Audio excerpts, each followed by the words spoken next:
U have no right എന്നാണ് പറഞ്ഞത്. അങ്ങനെയാണോ അങ്ങനെയാണോ നേരിടേണ്ടത്? അങ്ങനെയാണോ പ്രതിപക്ഷത്തെ നേരിടേണ്ടത്? എന്ത് പറ്റി രമണ?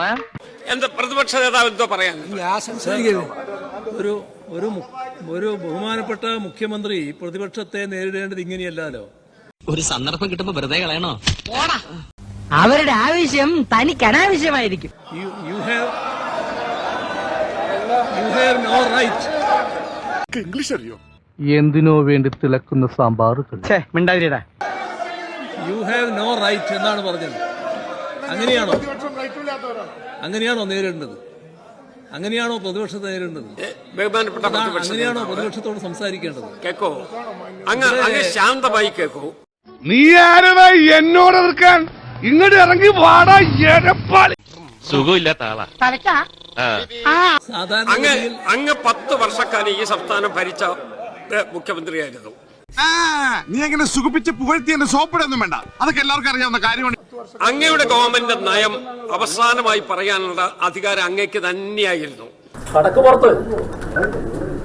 അതുപോലെ തന്നെ ഈ ഗവൺമെന്റിന്റെ നയം എന്താണ് എന്ന് ഈ സഭയെ അറിയിക്കേണ്ടത് മുഖ്യമന്ത്രിയാണ്. അപ്പൊ ദയവായിട്ട് അങ്ങ് ഇതിനോട് സഹകരിക്കും. ഓവർ സ്മാർട്ട് ആവുന്നൊന്നല്ല, ഗതികേട് കൊണ്ടാ. വിയോജിപ്പുണ്ടാകാം, ഇല്ലെന്ന് ഞാൻ പറയുന്നില്ല. പക്ഷെ വിയോജിപ്പുണ്ടെങ്കിൽ അപ്പപ്പോ നമ്മളൊരു വാഗ്വാദം നടത്തി അതിന്റെ പേരിൽ ഒരു ഡിബേറ്റ് നടത്തി പോകില്ല. അദ്ദേഹം ആ നയം വിശദീകരിക്കട്ടെ. ആ നയത്തോട് എന്ത് കാരണത്താൽ വിയോജിപ്പുണ്ട് എന്ന് പറയാൻ പിന്നീട് സമയമുണ്ടല്ലോ. എന്റെ സമയത്തിന്റെ വില നിനക്കറിയില്ല. മിനിറ്റിന് ലക്ഷങ്ങളാ. നീ ആര്? കേന്ദ്ര ധനമന്ത്രിയോ? പോടാ. അതുകൊണ്ട് ദയവായിട്ട് മുഖ്യമന്ത്രി ആ നയം എന്താണ് എന്ന് വിശദീകരിക്കുന്നതിന് വേണ്ടി അദ്ദേഹത്തിന്റെ ഒരു അവകാശം നമ്മൾ തടയുന്നില്ല. നയം വിശദമാക്കുന്നതിനൊന്നും ഞങ്ങൾ വിശദീകരിക്കട്ടെ.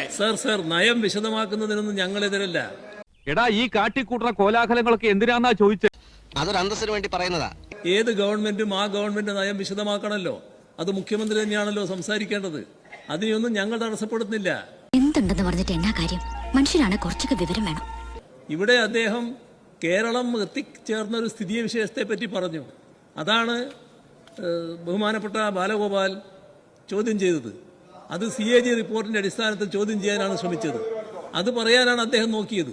എനിക്ക് പറയാനുള്ളത് മുഴുവൻ പറഞ്ഞിട്ടേ ഞാൻ ആ കാര്യത്തിൽ അദ്ദേഹം വഴങ്ങാന്ന് പറഞ്ഞിട്ട് പിന്നെ പറഞ്ഞത് യു ഹാവ് നോ റൈറ്റ് എന്നാണ്. മോശമായി പോട്ടോ. അതെ, ഭയങ്കര മോശമായി പോയി. അങ്ങനെയാണ് ഒരു സമീപനം സ്വീകരിക്കേണ്ടത്. അതാണ് പ്രശ്നം. അദ്ദേഹം പറഞ്ഞത് ഞാൻ വെർബാറ്റം ഞാൻ പറയാം. You don't have any right to interrupt. എന്താ ഷൈട്ട് പറഞ്ഞ? ഒന്നും മനസ്സിലായില്ല, പക്ഷെ കാണിക്കണം എന്നേ പറഞ്ഞുള്ളൂ. ഇന്ററപ്റ്റ് ചെയ്യാൻ കേക്കോ. അദ്ദേഹത്തിന് 90 മിനിറ്റ് ആ ഗവൺമെന്റിനുള്ള ആ 90 മിനിറ്റിനകത്ത് നിന്ന് അദ്ദേഹം സംസാരിക്കുകയാണ്. You have no right to interrupt എന്ന് പറഞ്ഞാൽ നമ്മൾ ഇന്ററപ്റ്റ് ചെയ്യുന്നതിന് അവകാശമില്ല എന്നല്ലേ പറഞ്ഞത്.